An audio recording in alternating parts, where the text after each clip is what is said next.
Medical Center Redevelopment Corporation. That was the formal entity that was doing this project. That was made up of, the board of that was people from the various institutions that comprise including Washington University itself, but also including BJC and Jewish Hospital. And there wasn't a BJC. It was Jewish Hospital and Barnes and Children's and maybe, I don't remember if CID was part of the governance or not. I don't think there were people that were business people on the board unless they were also on the board of one of the institutions. Chancellor Danforth, he was then Vice Chancellor for Medical Affairs. There's no question that his wisdom and his personal sensitivities had a profound effect on everything that we were doing. I didn't know the man well. I mean, I got to know him through the process and admire him tremendously.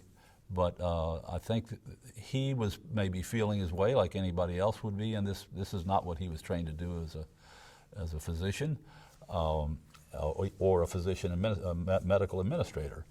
But he had the right instincts about people.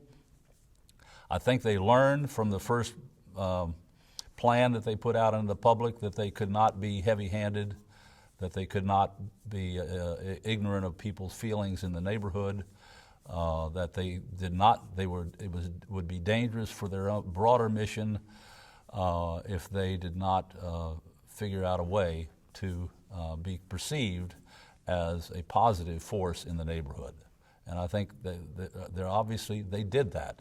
They talked long and hard. I wasn't there for those conversations, but I'm sure those people had a lot of hard talk about how do they do that and still protect the interest of the institutions that they are representing, because they didn't fly from their institutional mission. They didn't just become social workers. That was not the approach. The approach was to do both. Was to be respectful of the people that were affected by it, as well as protect their institutions and make it possible to move forward. This is a lot's been talked about it, but it's the choice of leaving the Central West End was real. There are other people you can talk to that can tell you more about that, I assume, including Dr. Danforth. But two institutions at least had already done that.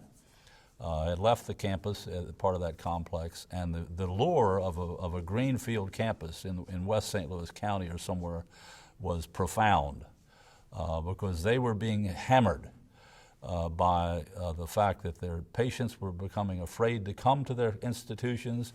They were having a hard time hiring faculty and staff to the medical institutions and the medical school. So they were making a profound decision to stay and to so-called fight back from the forces of urban decline, to say that they could stay and be responsible and still win the battle that was going on in urban America at that time for whether to just completely abandon cities or to try to make cities come back and live again.